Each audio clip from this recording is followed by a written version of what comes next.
look at all that money, yeah, the money that they spent. Take another look now and take some time for hemp. Don't cut trees for paper, cause it hurts the environment. Stop deforestation, yeah, it's time for hemp. Oh, an acre of hemp makes 20 barrels of oil. No need for pesticides to poison all our soil. People got no food, they got no clothes, they got no rest. Well, right now it's time for hemp. Thank you for taking Time for Hemp. I'm your host, Casper Leitch.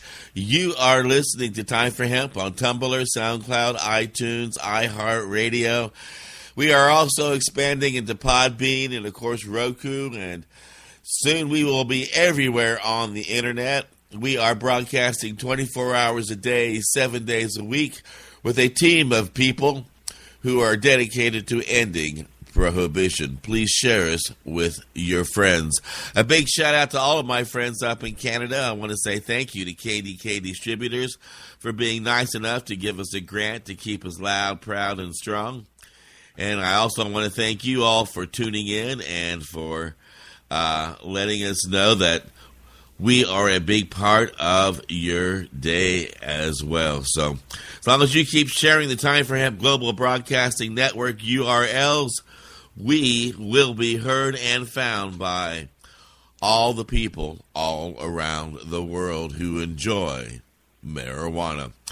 It is Thursday, and on Thursday we like to put a spotlight on the people here in America who are doing so much work in their own neck of the woods trying to end prohibition. And we've got a fantastic, hardworking activist on the line with us now. She's from Florida. Her name is Kathy Johnson. Did I get that pronounced right? Johnson? Well, you were close. We can go with that, but it's Kathy Josenhans.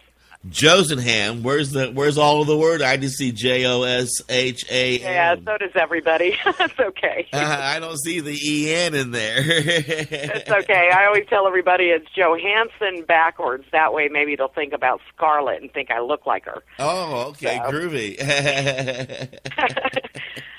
All right. So, yes, I am an activist. Second, I'm an advocate first. Totally want to end this war on prohibition. And you're doing a lot with a lot of people, too. You have a lot to share.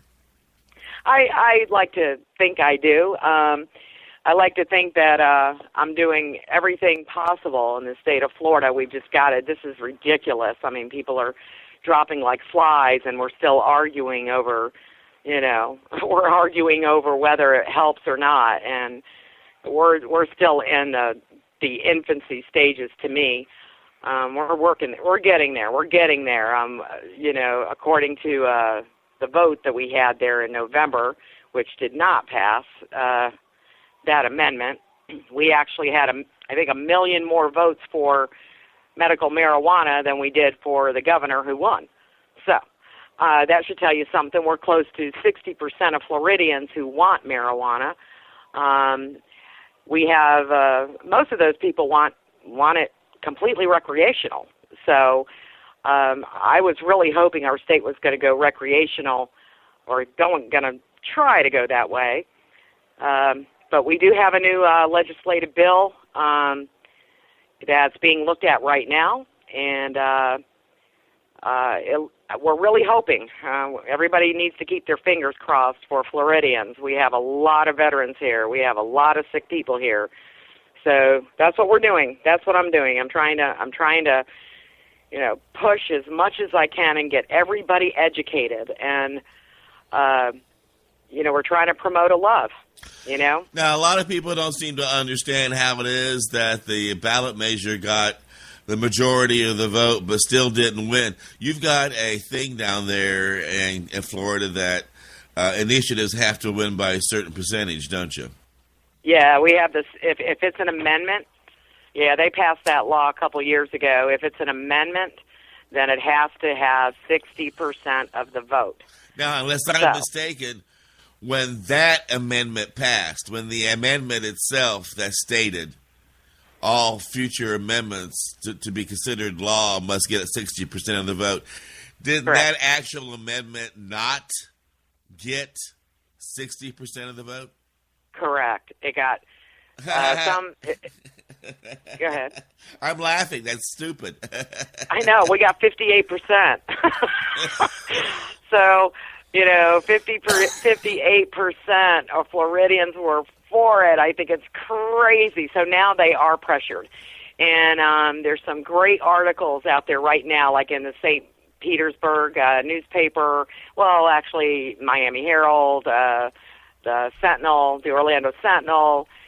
We've got some great articles they're really pushing for this new bill. A bill would be wonderful. A bill is what we needed. A bill like the Kathy Jordan bill when they tried to pass that. This is ridiculous that it we just need to put more pressure on our Florida peers. Just hit them hard with letters. Tell them your story. Don't be afraid. Just tell them, I want to be a medical marijuana patient. We've got to do this. People are dying. This is crazy. It is. It's just inhumane. I get really passionate. Well, I don't understand the thinking of the Floridians. I mean, if you were talking about the people in Indiana or Kentucky, the people in the middle of the country who seem to have their heads up their tuchus living in the middle of the Bible Belt, it would make sense because there's a lot of hillbillies there who were lost in 1950 and have no clue that we're in a new century. But there you are in Florida where you've got an amazing political system. You've got a lot of forward-thinking sectors of our society as members of your community. You've got a large portion of the baby boomers, the senior citizens who really appreciate this plant, flocking down there to either live or vacation. I don't understand why the vote didn't happen the way it should have happened the first time around. What is the strong opposition? Okay, well, first of all, let me say something about that amendment. Even though I do feel that goes for all patients, that amendment would have helped all patients, it would have also meant, I'm probably going to get hit with this one pretty hard, but it also meant that patients would not be allowed to grow their own.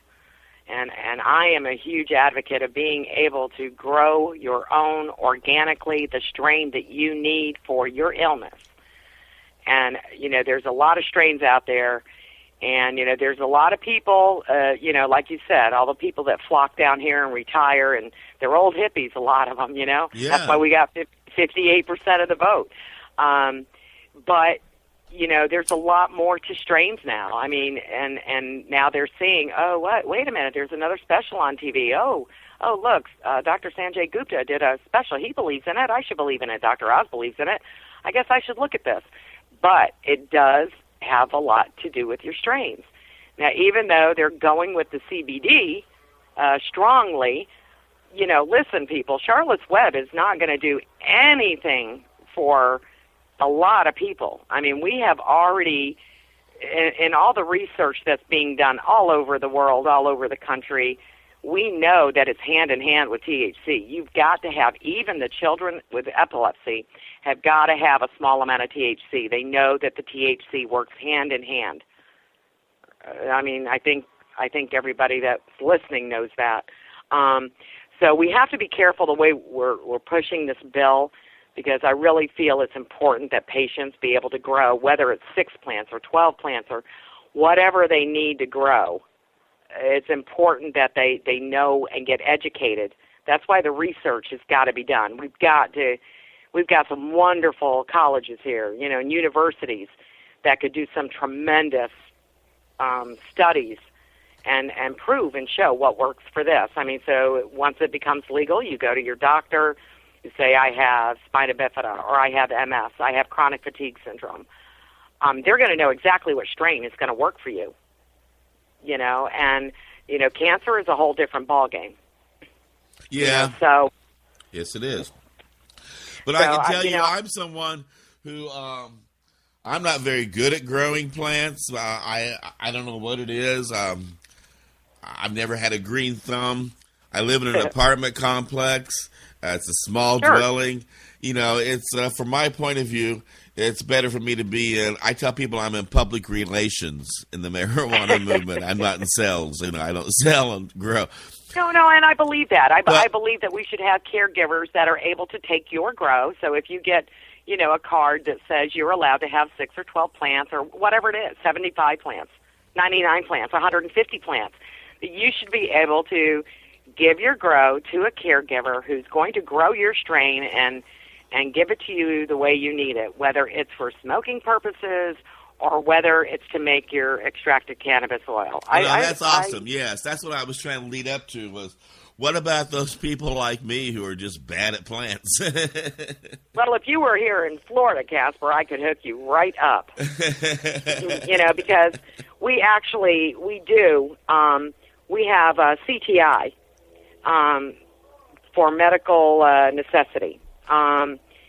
So it is legal in Florida for medical necessity. That is people who are sicker from taking their medications, are allergic to their medications, have cancer, have debilitating diseases. I don't think they're really looking at those people as hard as they used to be. Now, do those people get a license, or is it a prescription from their doctor that protects them? Absolutely. Yeah, they get like a recommended mix of THC and CBD cannabis oil corresponding to like so many hybrid cannabis plants. Okay, so that's where it's at. So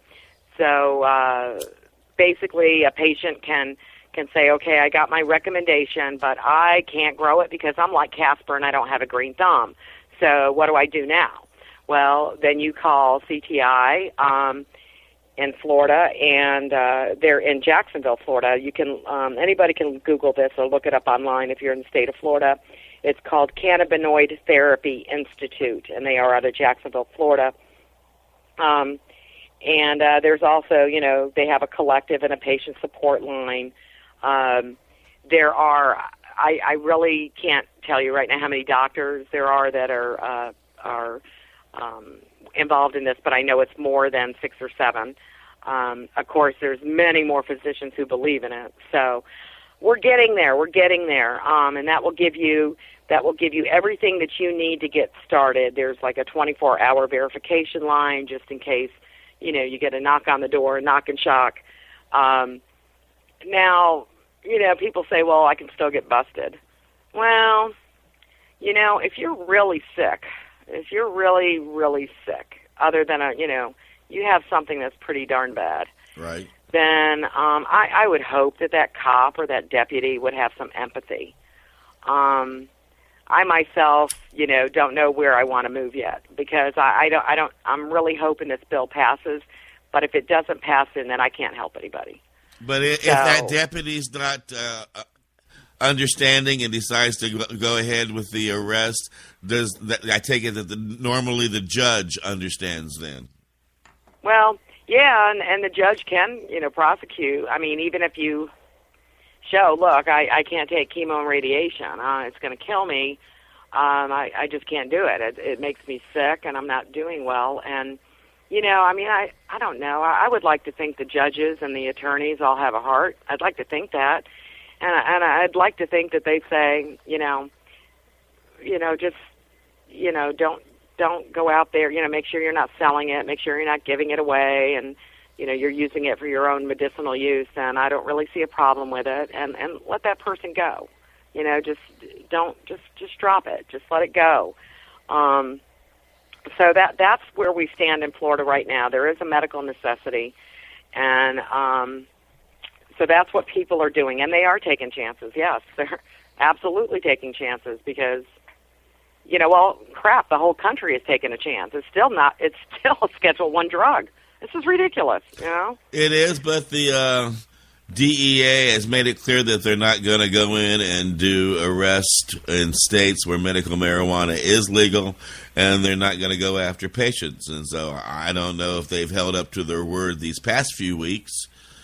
Yeah, I haven't seen a lot on the news about people getting busted that much or anything, but so let's just go with that. But even so, you know, it's time that we promote a love, you know, kind of like in the old Woodstock thing, and you know, maybe we can get, I don't know, you know, a lot of people, like 1 million people with, you know, and involved, like Willie Nelson and Tommy Chong and maybe Jimmy Buffett, you know, because Jimmy Buffett was an advocate and an activist for medical marijuana before it went to vote for the amendment. So I'm like trying to reach out to some parrot heads here and say, come on, everybody, write to Jimmy Buffett and you know, see if he'll do something for us. And maybe we can all just like do a moving and grooving for the leaf, you know, and just keep the wave going. Maybe show up in Washington, D.C., you know, with Willie and Tommy and Jimmy.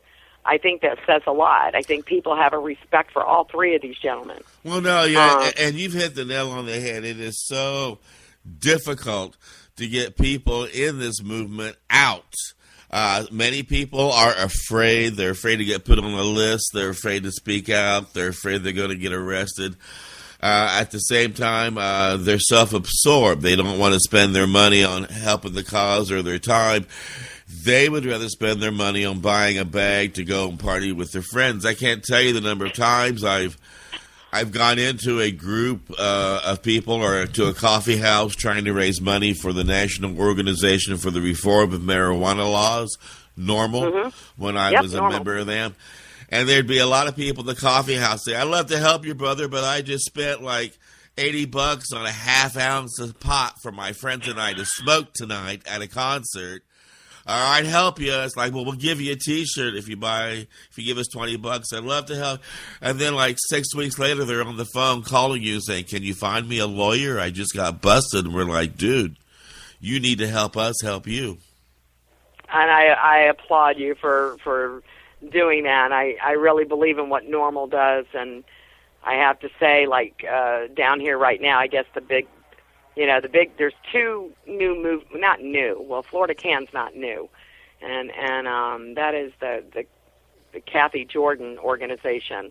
Florida Can is another one that educates, but no matter what state, like if somebody will email me or message me and say, hey, look, I live in so-and-so state, I'm in Georgia, or I'm in Tennessee, I'm in North Carolina, South Carolina, you know, I've got to have some help for my loved one. They're dying of this deadly brain tumor, and what do? The first thing I do is I send them the link to NORML and say, call a NORML attorney in your area, you know, get the backing that you need. Right. Get the attorneys behind you, and then go buy the best bag of pot you can find. Click the YouTube video on how to make your cannabis oil, and go for it. Stop being afraid. You know, you will be the voice. If anything happens, you will just be a voice in your state saying, we're sick, and this is the only thing that helps. Exactly. So I'm all for that, and I advocate for that every day. Somebody is emailing or asking me a question. I've, started, of course, the main go-to place on Facebook to get all your information on everything that is debilitating in your life or for your loved one.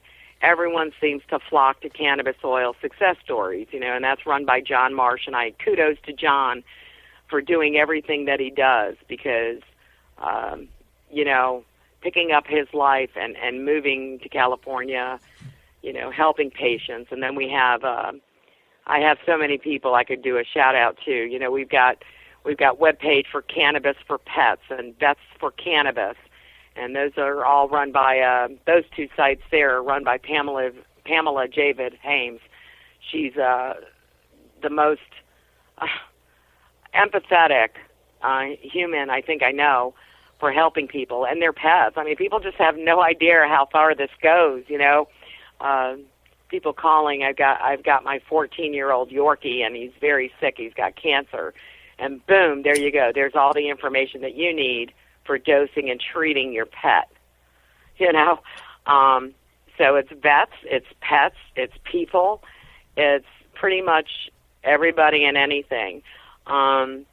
I have to do a shout out to the thing that's closest to my heart, however, which is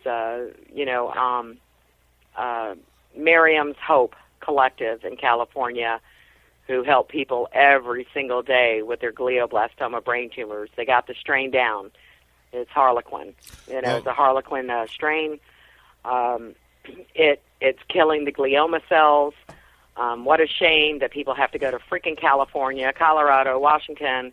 What a freaking shame to have to uproot a family and get them out there to get them well. And that's not easy to do because you got to find employment when you arrive. And I know how important that is because you've got to pay your bills, and we need to do that now. So we're going to take a commercial break, and then we're going to listen to a song about how fantastic marijuana is. And then we're going to come back and pick up where we left off here at Time for Hemp.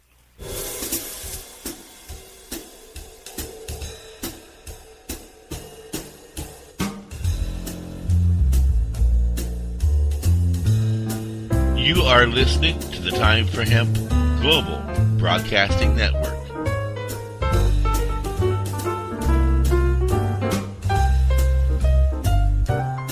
Please share us with your friends.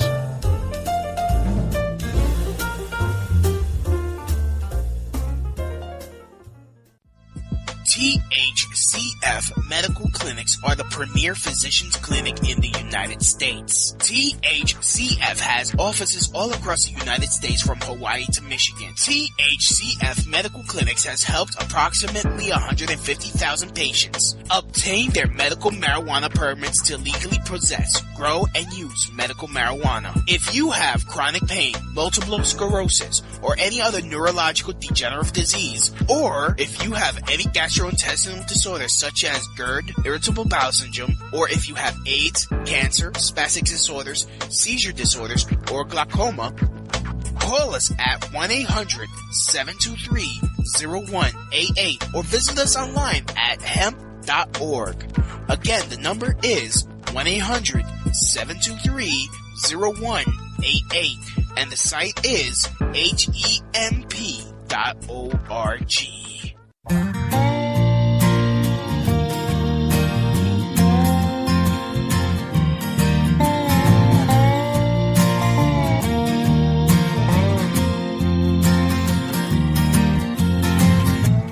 Where is your dealer when you need him the most? You just got paid, but you're all out of dope. Well, you can't live your life this way. You haven't had a buzz in days, and that ain't no fucking joke. You pick up the phone and call a few friends just to find a few seeds and a couple of stems. I don't think you'll get high that way. You'll probably drive around all day, but you won't find any smoke. 'Cause it's another dry day, there's nothing around. All the cash in the world would buy you an ounce. You really don't know, you're ready to cry. Well, how can you smile if you ain't getting high?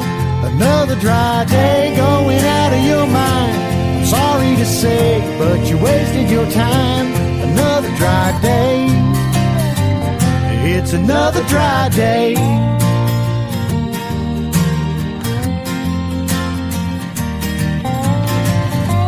You needed to get high yesterday. You better get on your knees and pray. Chief Greenbud's on the way. 'Cause it's another dry day, nothing around. All the cash in the world would buy you an ounce. You really don't know, you're ready to cry. How can you smile if you ain't getting high? Another dry day going out of your mind. Sorry to say, but you wasted your time. Another dry day. Well, it's another dry day.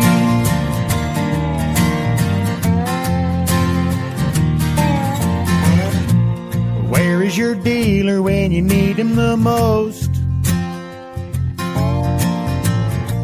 You just got paid and you're all out of dope. It's another dry day, there's nothing around. All the cash in the world would buy you an ounce. You really don't know, you're ready to cry. But how can you smile if you ain't getting high? Another dry day going out of your mind. Sorry to say, but you wasted your time. It's another dry day. Well, it's another dry day.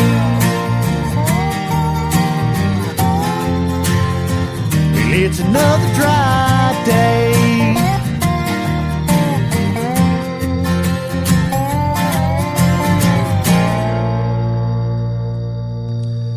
That was Chief Greenbud playing the song Dry Day. You are listening to Time for Hemp all around the world on Tumblr, SoundCloud, iTunes, iHeart, Roku, Podbean. Oh, my golly, we are everywhere we can find a spot to be on the internet because we are hell-bent letting the whole world know it's time for hemp.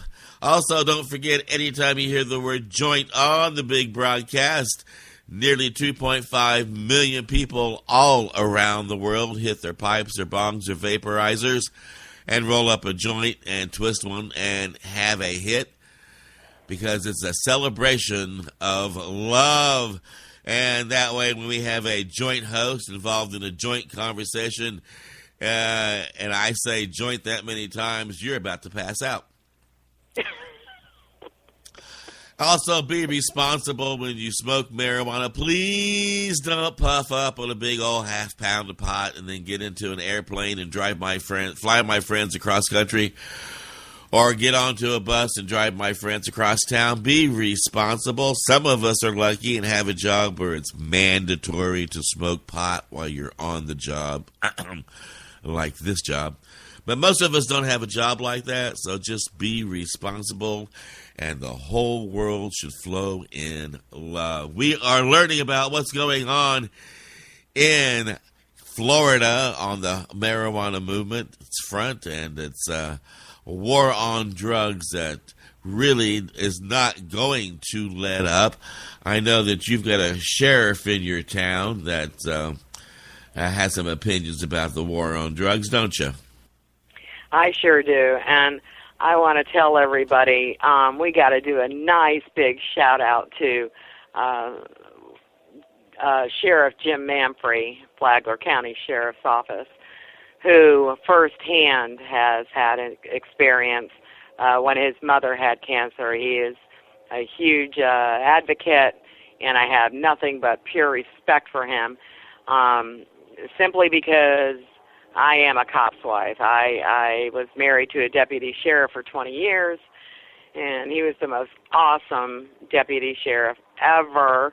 And even he would come home sometimes and say, yeah, I had to, pull a car over on I-95 because they had a tail light out, and because that's just what the sheriff's office in my county would do, is pull people off the I-95 coming up from Miami or going down with their cash to Miami. So that search and seizure thing was really into place. However, I had a really cool, smart, intelligent man for a husband, and if somebody had a little bit of weed in their car, he would make them dump it out, and he would hate having to do that, but he had to abide by the law, and he loved his profession. And but there are a lot of cops and deputies that I know for the most part most of them are not. And you got to remember, a lot of our deputies and our cops now are just they come out of the military and then boom, they get in with that, and they get brainwashed from one thing to another, and you just got to give them a little slack and just go with it. Just don't lie. Say, yeah, here, I got 2 joints, you can have them. They'll give you a ticket to, appear in court or whatever. But, just, be careful, like you said. Just be careful when you're driving around and what you're doing. Now, in my husband's case, that good karma came to him when he got ill. He got diagnosed with a glioblastoma multiforme grade 4 brain tumor at 57 years old. He had already retired from the sheriff's department. I believe it was in 2001. We were kind of strict parents. I'll say that. I'm kind of the old hippie from the 70s, the early 70s that dabbled with all my friends. It never hurt me. I never felt bad in the morning, so I never had anything against it. Right. But then I had to get a responsible job, and then the drug testing was there, so it's insurance and food on the table, just like everybody else. But let me tell you something. When he was ill from the chemo and radiation, he had a lot of respect from his former comrades, and we did not make any bones about it. He would, we had some marijuana to help him relax and take that anxiety off, and mostly the unbearable chemo and radiation treatments. Anybody that's gone through it, even the doctors will tell you. I mean, we mentioned it to our oncologist. I said, can I get him some marijuana? And he said, I can't recommend it. I can tell you that I know it helps a lot of patients. Okay, so even though they're not supposed to recommend because they don't believe in alternative therapies, none of them said one ill word about, smoking, vaping, bonging, whatever form you want to do it. Right. So we had some on hand, and Frank could not swallow pills. So somebody was kind enough to donate. Of course, God knows what it was. I know it helped, but I got him a bong, and when he was laying there in the bed, that's about in the hospice bed in our home, he had this great big huge green bong, and I even put a little wine and water in the bottom of it just to remind me of 1973. Right. And and he would try a little, to go, oh, thank you, because it's immediate relief, and so he would smoke whenever he wanted to. Some days he would smoke nonstop. But, and then he'd say, well, I don't know what this is, but I would fear I had a lot of anxiety because, you're in limbo when someone's dying. You don't know when the last day is. And he'd say, smoke a little with me. Just smoke it because you've got anxiety too. And I would say, okay, I'll do some with you. And then I'd get all paranoid that I, missed a medication or, whatever. So I kind of backed off a little so I could take care of him. But he was a believer, at 57 years old, he was a believer, and he was a conch. He was born and raised in Key West, and so I'm sure back in the 60s when he was growing up, it was a big thing. So it helped him so much. So I want to encourage everybody. I don't care what state you live in, whether it's legal or not. If you've got someone in front of you and they're dying, help them out. Do them a favor. Watch what it does. Watch the relief on their face. Look at them. They're going to look at you and they're going to say, wow, I could really go for some chocolate pudding. And give them some chocolate pudding because they're not eating. Give them whatever it is they want. Then the people that, I don't know much about this, but this is what we've been recommending to people is, well, I'm scared because our insurance will drop us or maybe our doctor will drop us if they do testing for THC. Well, I got news for you. Most of the time when they're doing testing, they are not testing for THC in your blood. So you're pretty safe with that. But if you're still a little paranoid, ask your doctor for a prescription of Marinol, the synthetic Marinol that we know does nothing for us. It does increase appetite. My dad had it when he was dying of pancreatic cancer in the hospital. So Marinol, you could, take 2 or 3 of those. It'll increase your appetite. And I don't know if it shows positive or not. Someone's going to probably come back and correct us on that. But I think it's a good defense, especially if you're in and a legal state, just for your own protection and your own, so you're not so paranoid about it. Yeah, that's one of the reasons why I've always had a straightforward talk with my doctors, and I've also had lame jobs is because of constant piss testing. Anytime I would go to deal with the doctor, I'd let them know. They say, well, do you smoke? And I'd say, what, you mean tobacco? And they go, yeah. I go, no, I don't smoke tobacco, but I smoke. And sometimes they would go, okay, and just keep moving forward. They don't want to know. They don't really want to know. And You're that right. told me that Because they know it helps. Yeah, and that told me that they were still going to continue with giving me the care that I needed in spite of that fact, and they would just not bring that up with any healthcare providers or any insurers. And I also had the same reactions when I would go and get a job, which is oftentimes why I ended up working low-wage jobs. Because after working in Jack Hare's office, and I ran his office for 3 years, and learning all about paper, fiber, and fuel and medications being made from this plant, I cannot sit still when someone starts telling me bullshit about marijuana. So usually when I go and they say that they're going to piss test, I'll say, well, I don't do hard drugs, but I do smoke marijuana, and they give me that stupid look. Soon I'm on a soapbox, and then they're saying, next. Exactly. So, yeah, exactly. It has hindered. I mean, when you know the truth, it's hard to keep your mouth shut. It is. But, I'm going to tell you something. Any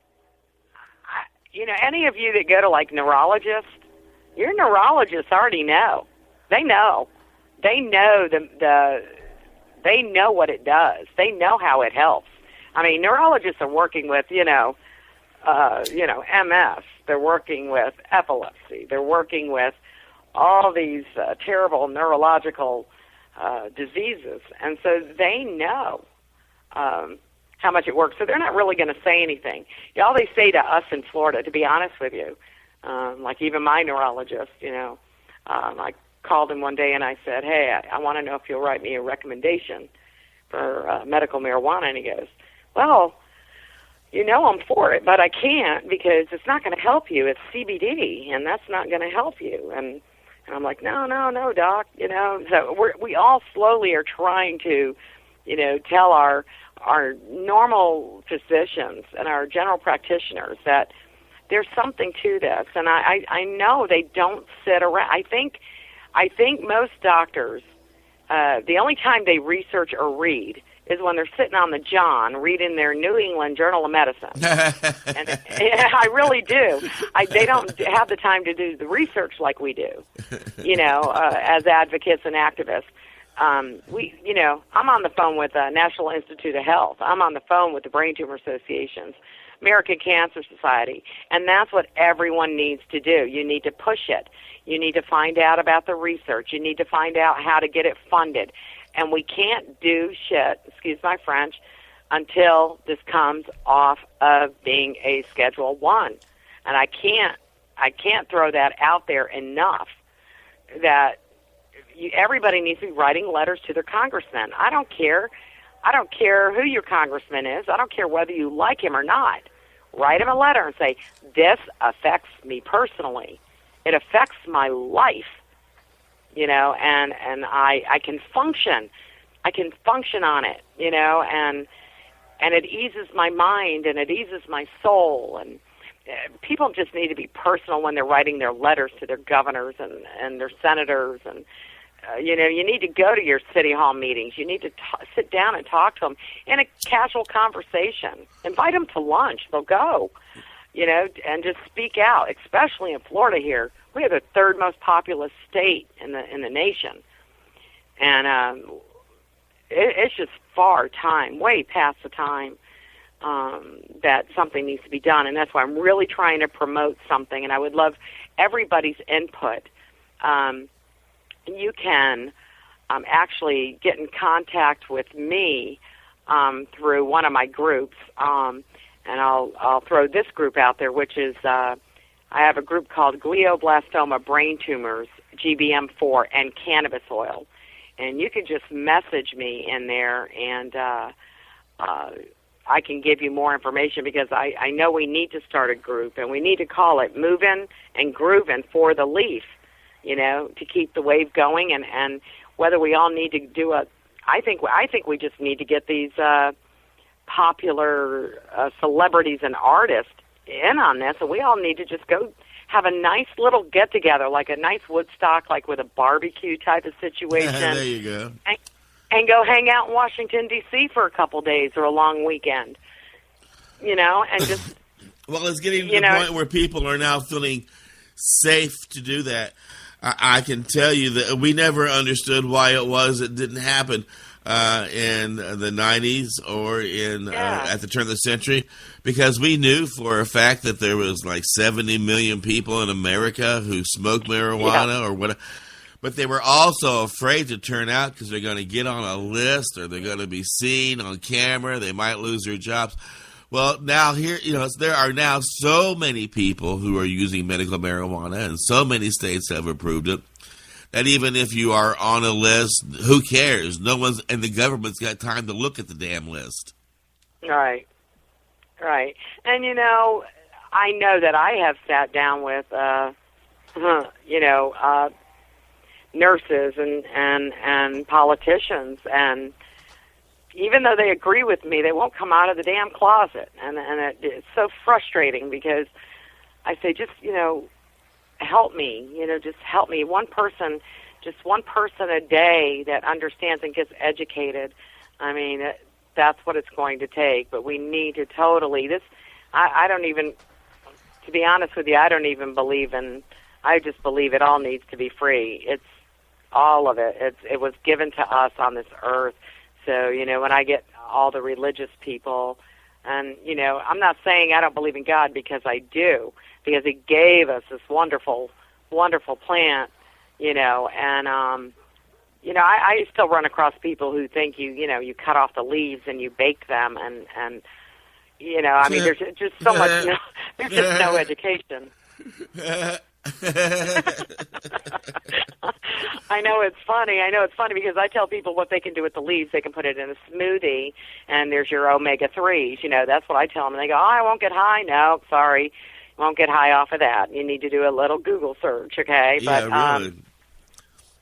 But I really want, I want to say that, Eric Holder really needs to show some moral compass before he leaves office, and some credibility and integrity, and he needs to make this his mission before he leaves office, because according to what I hear, the next person coming in is absolutely against alcohol as well. So here we go, and the prohibitions have got to stop. People are rebelling, and that's the good thing. People are rebelling, and they're saying, and it seems to not affect anybody until it happens to them. Exactly. And then again, it's the old adage, like I said earlier, once you learn the truth, it's kind of hard to shut. Every time somebody from the DEA's office comes out and says that when you stand outside at noon, there is no sunshine, we look at them like they're stupid. They come out and say there's no medical benefits to marijuana. It's like, really? Have you done a Google search? I'm sure your grandkids are doing Google searches and know more about it than you do. Okay, well, here was, the reason that amendment didn't pass, and I appreciate everything United for Care did. I appreciate, the logics behind it. I do. There was a lot of hard work, and I was right in that. When that started, I was out there sitting at the Harley dealerships and whatever thing that that there was. Of course, people would come up to me and they'd whisper in my ear, I'm a pilot, so I really can't say anything, but I'm really for it, and this and that. And then I'd have people come up and say, my husband's got cancer, so, he's smoking it now. And then I say, okay, you've got to come to the back of the building with me, because we have to have a talk. Because as much as smoking it helps you with all the side effects, you can cure it. 60 grams in 90 days, people. You can cure your cancer. changing diet is important and stuff like that. But I told everybody what to do. They said, "Oh man, we've just been growing all these plants and just smoking it." And I'm like, "No, no, no." Take half your plants for smoking it and relieving your anxiety, and making you hungry. But take the other half, extract that oil, go online, join a group like Cannabis Oil Success Stories. They will guide you. They will show you on everything you need to do on how to do this. But so far, it's all underground here, and it's terrible. I feel like I'm reliving somebody else's life from the late 1800s or early 1900s. I just don't care anymore. I just don't care. I know it helped my husband, and that's all it took for me. And I've been on the bandwagon hard and heavy ever since. So, and I will do whatever I need to do to help anybody personally to me. They will get my help. But it's the older people, we have to educate them completely different than, if you were born, I'm going to say 1952 to, let's say, 1967. I think you get it. I think you understand. So I'm going to put all those people up in that pedestal of having an open mind to understanding the science of it. If you were born before that time, we're actually having a hard time with the older generation. Hey, my mom's 88 and she believes in it. How about that? Okay, so she was born in 1926. And my mom is like all for it. And she's like, as soon as it becomes legal, I want you to help me with my kidney disease. And I said, you got it, Mother.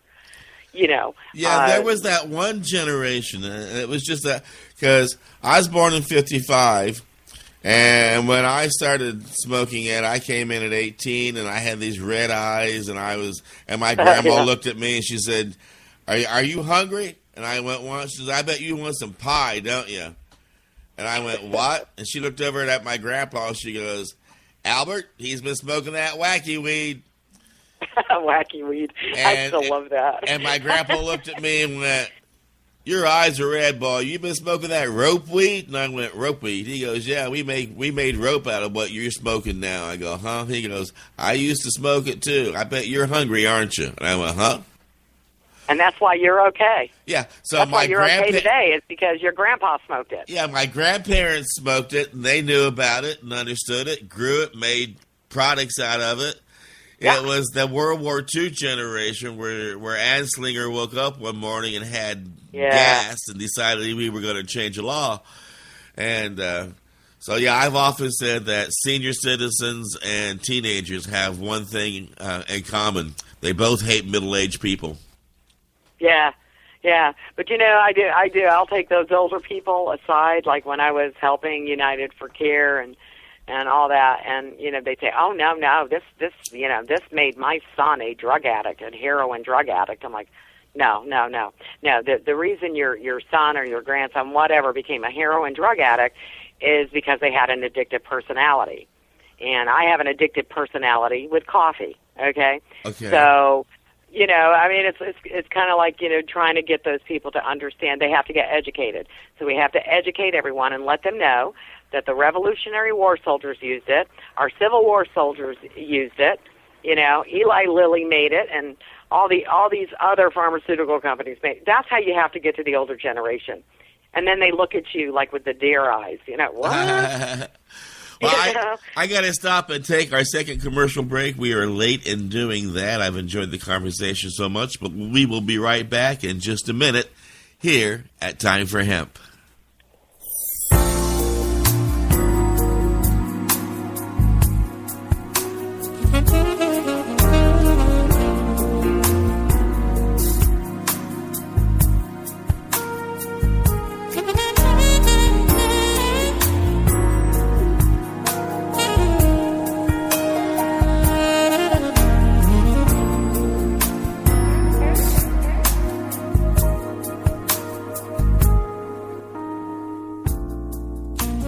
Listening to the Time for Hemp Global Broadcasting Network.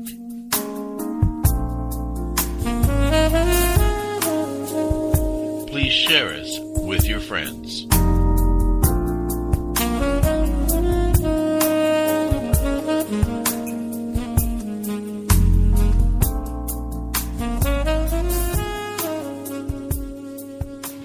Serious Seeds is your source for quality cannabis and sativa seeds. Serious Seeds are the creators of legendary strains like AK-47, Bubblegum, Chronic, Cali Mist, and White Russian. The AK-47 is probably the most awarded strain on the planet. The high THC content of AK-47 makes it the perfect medical strain for patients seeking quick pain relief. Cali Mist is an almost pure sativa. Female medical cannabis patients have reported that this strain helps relieve menstrual cramps. Serious Seeds just acquired another Dutch high-quality seed bank, Magus Genetics. From now on, Serious Seeds can offer you even more award-winning strains. The fine folks at Serious Seeds strive to breed the best cannabis genetics that they can find, so patients can rely on the effectiveness of their medicine. Go to SeriousSeeds.com to grow your medicine.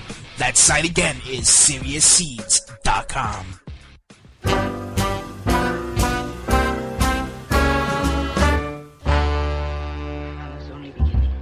Well, now, chocolate cake makes my poor stomach ache, and all those pills are too much for me to take. Don't like cocaine, cause it makes me all uptight, but coffee and reefer makes me feel alright. Crystal meth will make you high. Yeah, coffee and reefer does make me feel all right. First thing I do when I get out of bed in the morning is get myself a great big cup of Joe. Then Joe puts his pants on and gets to work, and then I get out of bed, and I get in front of that computer, and I work hard to make the world know how important it is to end prohibition. You can get busy, too. Put one foot out in front of the other and become part of the solution. As long as you're sitting there eating your Twinkies and wondering who on earth is going to win American Idol, you are part of the problem. I am talking to someone who's worked hard to be part of the solution in her neck of the woods down there in Florida. So some big changes are coming, are they? We got about 6 minutes to wrap this up. Are there going to be some wonderful changes coming soon in your neck of the woods? I'm very confident in it. And I like I said, if we could get every sheriff to just listen to Sheriff Jim Manfrey, we'll be on the road to healing really quick.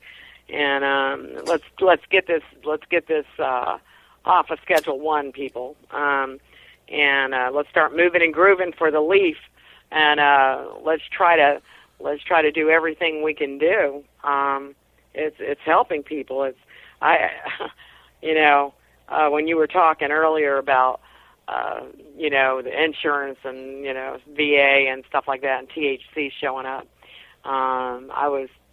I have a brother who's always been our smoking guru in the family, and he's a vet and went to the VA and was worried about getting all his testing done. I'm worried that THC was going to show up. Not only he's always smoked. I mean, he's always smoked.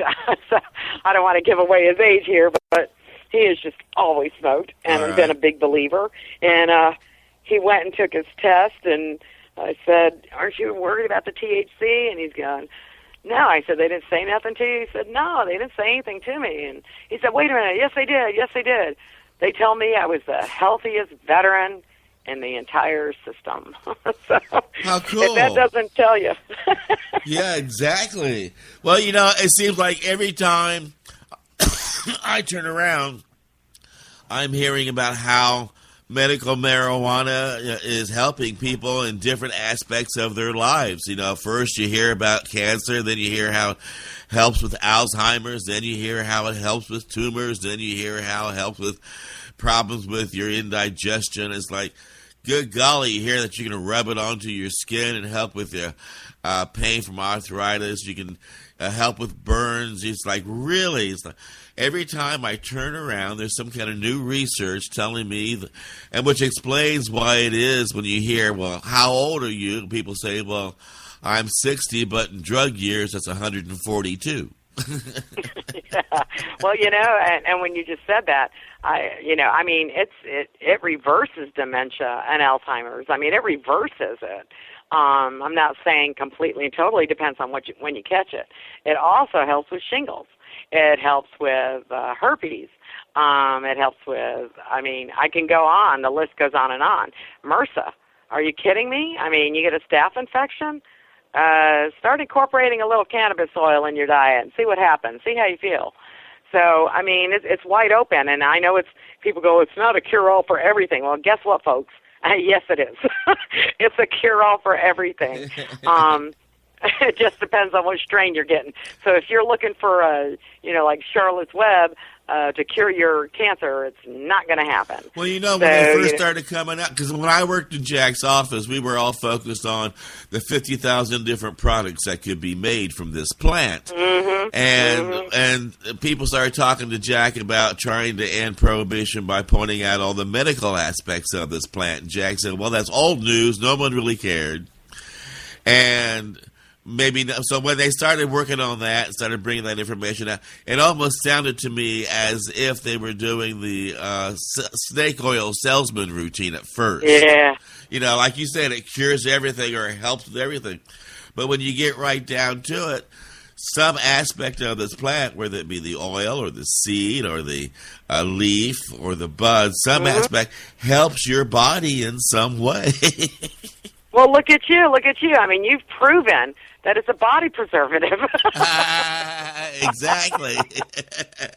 You're the proof right there. Everybody should understand that, hey, a couple puffs a day is not going to hurt you at all. In fact, it's going to help you. And if you're a creative person, wow, imagine what you could do in this world. So let's like I said, let's get together. Let's get this off of Schedule I, people. Let's write to your congressman. Let them know how you feel personally. Well, we're down to the last couple of minutes. I got to jump in here. The hour is almost gone, so this gives you about 2 minutes or less to give a shout-out to all your websites and organizations and URLs.